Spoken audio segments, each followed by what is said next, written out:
Hello, നമ്മളിന്ന് കപ്പി കാച്ചാതെ തേങ്ങ ചതണ്ടാതെ ഒരുപാട് പുളിച്ചു പൊങ്ങാതെ നല്ല പെർഫെക്റ്റ് രീതിയിലുള്ള പാലപ്പമാണ് ചെയ്യുന്നത്. നല്ല ലൈറ്റ് ഗോൾഡൻ ഷെയ്ഡിൽ സോഫ്റ്റായ പാലപ്പം ചുട്ടെടുക്കാം. അതുപോലെ തന്നെ ഈ പാലപ്പം മാവ് വെച്ച് തന്നെ നമുക്ക് വൈറ്റ് കളറിലും ചുട്ടെടുക്കാം. നിങ്ങൾക്ക് ലൈറ്റ് ഗോൾഡൻ ഷെയ്ഡിലോ വൈറ്റ് ഷെയ്ഡിലോ ഇഷ്ടമുള്ള രീതിയിൽ ചുട്ടെടുക്കാം. അപ്പോൾ ഈ റെസിപ്പി ചെയ്യുന്നത് എങ്ങനെയാണെന്ന് നോക്കാം. ന്യൂ പ്രീമിയറിൻ്റെ 2 ഗ്ലാസ് വറുത്ത അരിപ്പൊടിയും 1/2 ഗ്ലാസ് ചോറോ അല്ലെങ്കിൽ അവലോ എടുക്കാം. അതുപോലെ ഇൻസ്റ്റൻറ്റ് കോക്കനട്ട് മിൽക്ക് പൗഡറിൻ്റെ 25 ഗ്രാമിൻ്റെ പാക്കറ്റാണ് എടുത്തേക്കുന്നത്. ഇനി ഇതെല്ലാം നമുക്ക് മിക്സിയുടെ ബൗളിലേക്ക് ഇട്ട് കൊടുക്കാം. ആദ്യം തന്നെ 2 ഗ്ലാസ് വെള്ളം ഒഴിച്ചു കൊടുക്കാൻ ശ്രമിക്കുക. ഇല്ലെങ്കിൽ ഗ്രൈൻഡ് ചെയ്യുന്ന സമയത്ത് മിക്സി പെട്ടെന്ന് ചൂടാവാനും ഗ്രൈൻഡ് ചെയ്യാനും കുറച്ചും ബുദ്ധിമുട്ടായിരിക്കും. അതുകൊണ്ട് ആദ്യം തന്നെ 2 ഗ്ലാസ് ഐസ് വാട്ടർ ഒഴിച്ചു കൊടുക്കുക.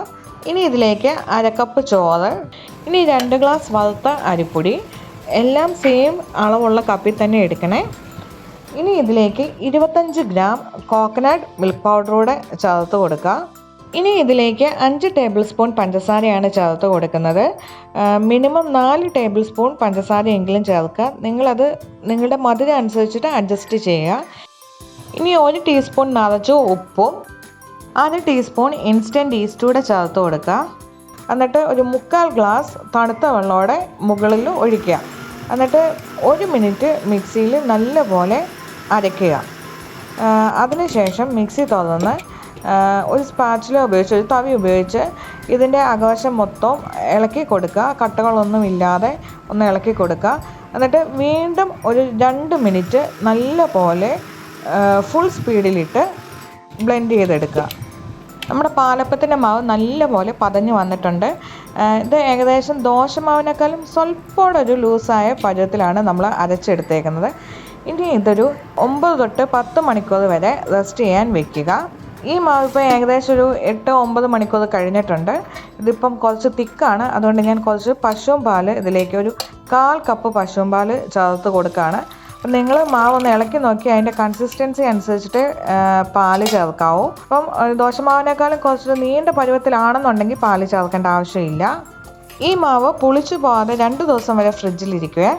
ഈ ഒരു അളവിന് 30 പാലപ്പം വരെ ചുട്ടെടുക്കാവേ. ഇനി നമുക്ക് പാലപ്പം ചുട്ടെടുക്കാം. ചട്ടി നല്ലപോലെ ചൂടായതിന് ശേഷം ഒരു തവി മാവ് ഒഴിച്ചു കൊടുക്കുക. എന്നിട്ട് ഫ്ലെയിം മീഡിയത്തിലാക്കി കൊടുക്കുക.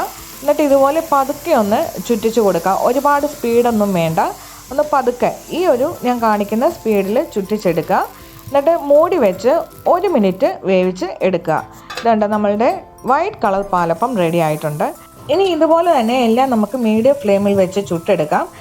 നിങ്ങളുടെ കളറിനനുസരിച്ചിട്ട് ടൈം അഡ്ജസ്റ്റ് ചെയ്യാം. ലൈറ്റ് ഗോൾഡൻ ഷെയ്ഡാണെങ്കിൽ ഒരു 1.5 മിനിറ്റ് തൊട്ട് 2 മിനിറ്റ് വരെ ടൈം എടുക്കും. അങ്ങനെ എല്ലാം ചുട്ടെടുക്കുക.